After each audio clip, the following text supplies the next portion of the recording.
So today we're reading The Poppy Lady, Mona Bell Michael and Her Tribute to Veterans, written by Elizabeth Walsh and illustrated by Lane Johnson.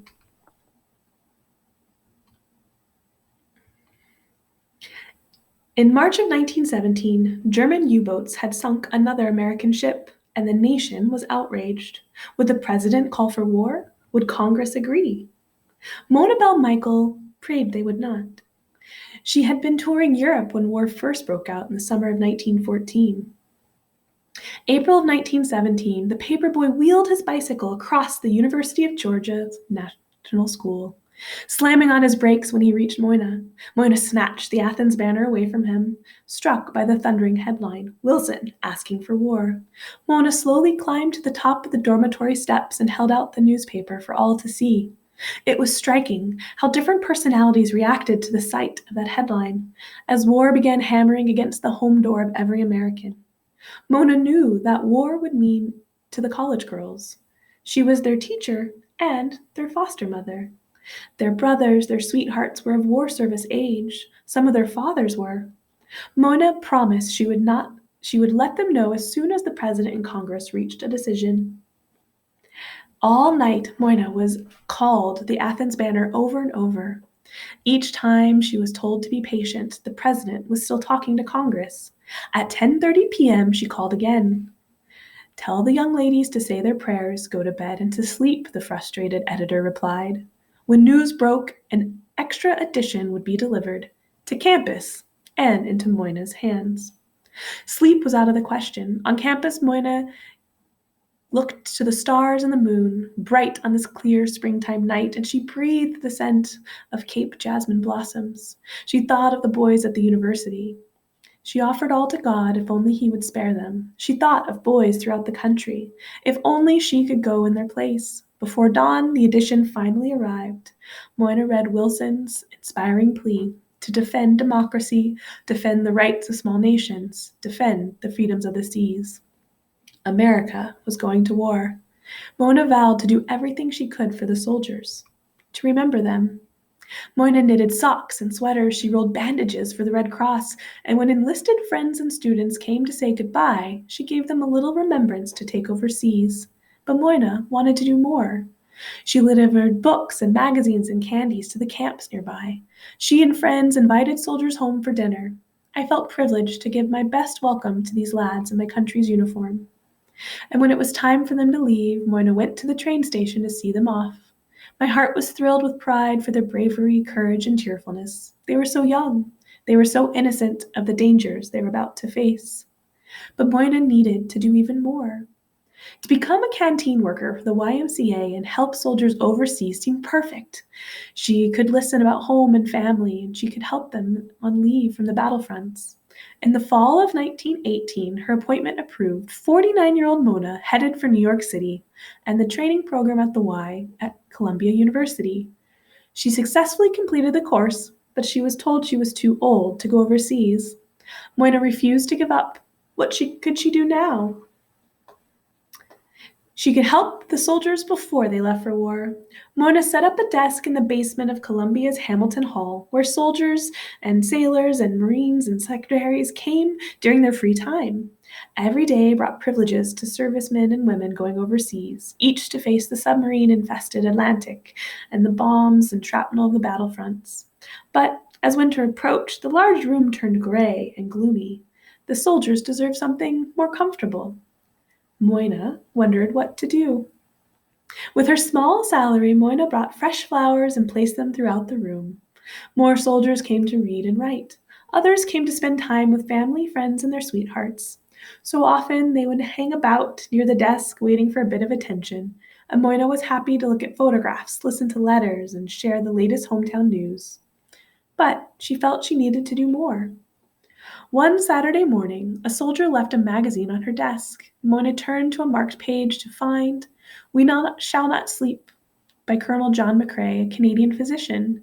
She read the poem many times, and she read it again, touched by McCrae's tribute to his friend who had fallen on the battlefield of Flanders Fields. The poem was most strikingly illustrated in color.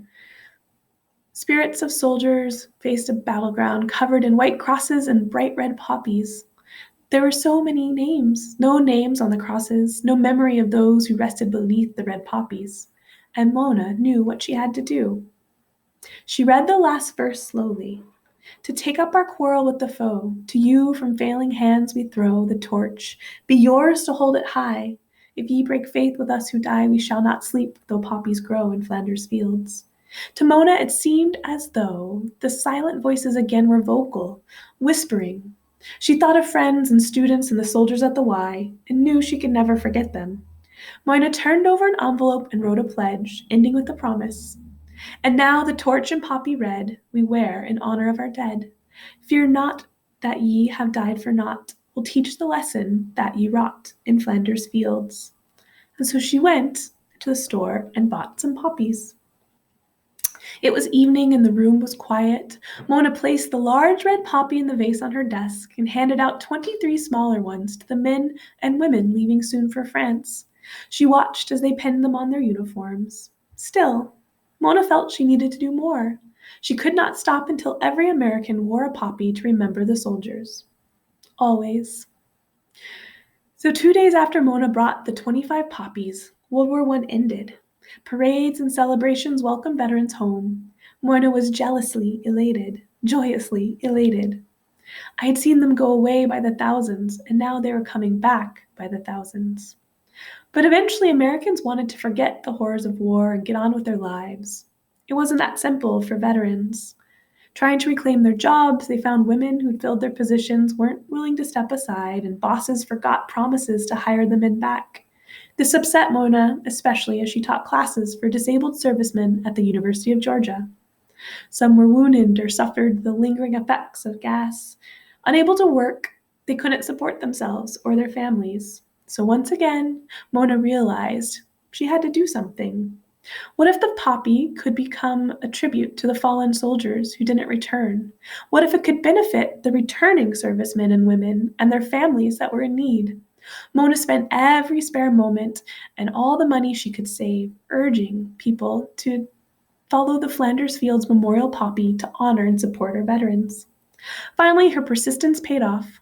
Several national and international veterans organizations adopted the symbol of the poppy as their memorial flower, and the message traveled even overseas.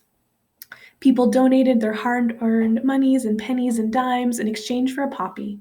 Millions of dollars were raised for veterans, war widows, and orphans, and Mona affectionately referred to the small red blossom as a miracle flower.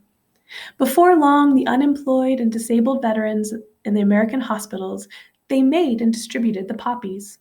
Each flower petal was to be twisted and fastened to a stem. Hard work for hands and fingers crippled by war wounds, but good mental and physical therapy. Mona became known as the Poppy Lady. She received recognitions and awards from around the world, but it was nothing compared to seeing her dream to help the soldiers come true. When Mona died at the age of 74, a military funeral was held in her honor at the Baptist Church of Athens, Georgia. Soldiers from the University of Georgia and the American Legion stood guard over their Poppy Lady.